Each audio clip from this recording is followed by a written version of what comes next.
Começamos a análise lá comigo e Eduardo, agora pela hora da manhã. Vou analisar as principais notícias do Flamengo que tem nos principais sites de notícias do Brasil. Vamos começar com Coluna Fla, que tem com o título Juventude tem 2 desfalques importantes para o jogo contra o Flamengo pelo Brasileirão. É o goleiro Gabriel e o zagueiro Zé Marcos. Então quer dizer que o sistema defensivo do Juventude vem com problemas. Então Pedro pode aproveitar bem esse desfalque. Tem o Bruno Henrique também, é um jogador importante, ainda mais jogando um contra-ataque. O time que joga em casa tem a tendência a ir mais pro jogo. É diferente quando o Flamengo enfrenta um time que vem no Rio, que fica todo fechado. Então o Flamengo pode aproveitar muito desse problema do Juventude, que é o sistema defensivo. Então aproveitar a chance, conseguir somar os 3 pontos, que é importantíssimo. 1-0 ganha jogo, e isso que importa. Contra o Fluminense eu fiquei mais feliz pelos 3 pontos do que pela vitória no Clássico, porque o Clássico para mim não significou grandes coisas, mas sim os 3 pontos que deixou o Flamengo em vantagem. Então o Flamengo tem que ir somando pontos nesse momento agora, para conseguir depois, na reta final do Brasileiro, o título do campeonato. E o jogo do Fluminense, o Flamengo fez o Fernando Diniz cair do Fluminense. Então ver que esse período que tem Copa América para alguns times aí está sendo muito ruim, que está derrubando o treinador. O Atlético Paranaense, que o Flamengo empatou lá, também fez cair o Cuca. Então esse campeonato brasileiro, nesse período Copa América, para uns está conseguindo superar, que é o caso do Flamengo, para outros está sendo muito prejudicial, está fazendo treinadores cair dos seus cargos. Foi mais uma notícia do Coluna Fla. Flamengo recusa a proposta do Santos por Matheus Gonçalves. O Santos tentou vir atrás desse jogador. Matheus Gonçalves é um baita jogador. Não sei porque Tite não está colocando ele em campo ainda. Para mim ele merecia ter a oportunidade no time titular.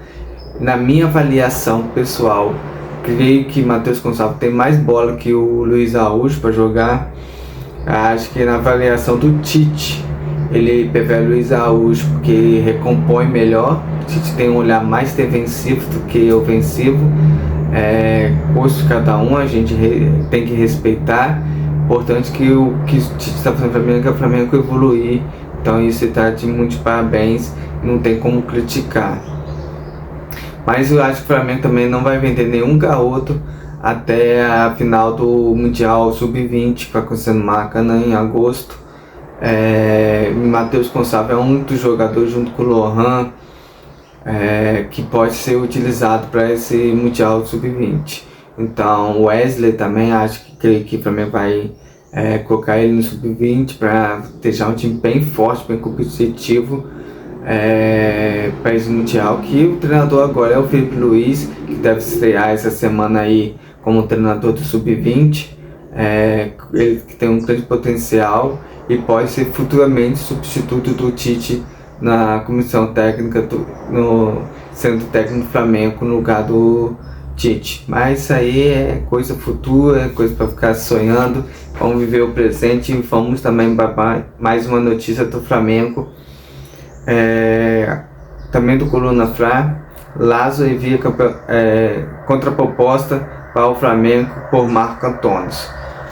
O que eu entendi é que o Flamengo vai ser uma proposta de empréstimo por Marco Antônio. Se ele vir por empréstimo, ótimo, o Flamengo acertou a contratação, excelente, é um jogador que veio para você teste no Flamengo. Acho que a questão aí dessa contraproposta é um valor pós-empréstimo, o Flamengo querer exercer a compra do atleta.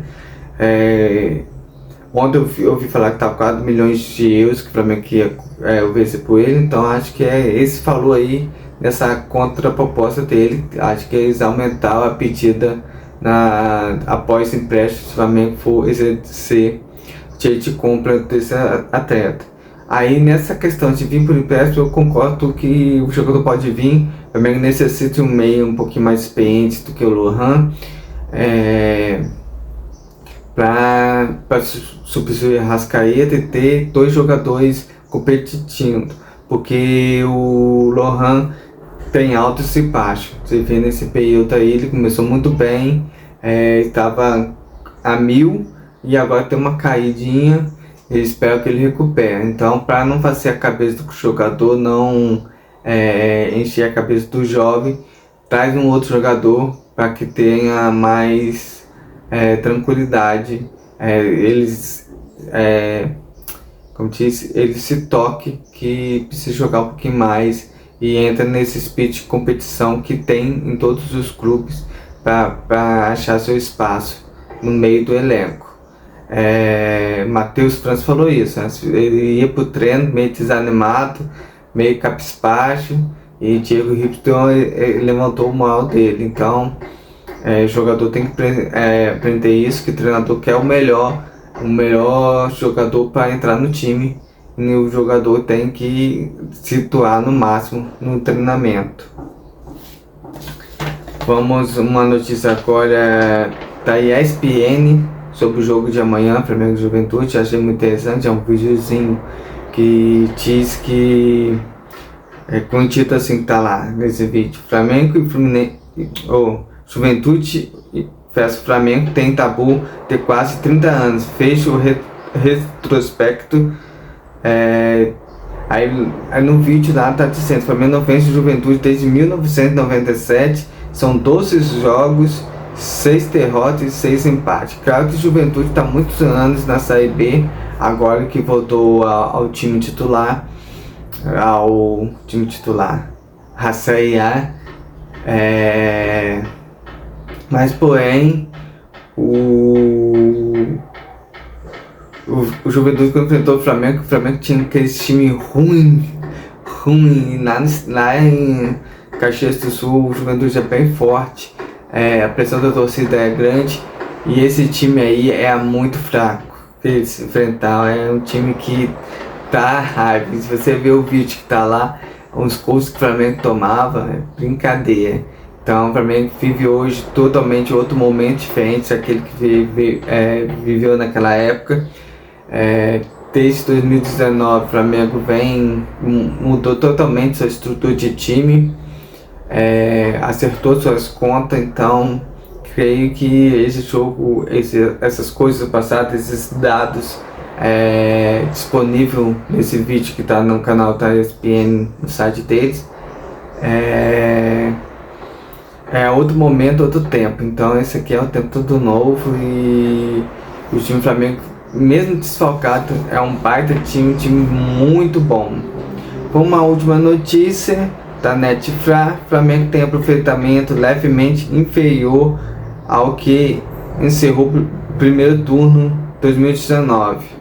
É impressionante. Todo mundo criticou muito o Tite, falou muito do Tite, e os números estão provando que Tite e Jorge Jesus estão quase no mesmo nível. Por isso que eu não ligo muito para questão de números, mas sim pelos títulos. Então o Tite tem que chegar no final do ano, que há os títulos, e isso aí vai marcar a história dele. O Jorge Jesus, que fez aquela campanha incrível pelo Flamengo, ele pegou o time ruim, perdeu na Copa do Brasil, foi eliminado, e o início dele foi horrível. Na Libertadores, o Flamengo quase caiu pro Emelec, mas conseguiu classificação. Então Tite está fazendo um grande trabalho, né? Tem que elogiar, a pensar que o estilo dele não é um estilo tão empolgante, mas é questão muito que o Flamengo está enfrentando. Quando o Flamengo tem aquela subida do Vasco 6-1, os jogadores vão para a Copa América, então o nível caiu um pouquinho, mas ele está conseguindo manter o padrão de jogo e está conseguindo as vitórias. E o interessante dessa matéria diz que falta ainda 8 partidas para o primeiro turno acabar. Se Tite vencer 6 jogos, empatar 1 e perder 1, ele supera o primeiro turno feito por Jorge Jesus no Campeonato Brasileiro de 2019. Então é impressionante. O trabalho do Tite tem que ser exaltado. É um trabalho muito humilde, É um trabalho que está aos poucos evoluindo e dando orgulho ao torcedor rubro-negro. Finalizo agora pela manhã esse primeiro análise lá comigo e à tarde eu volto com o novo. Até mais, se Deus quiser.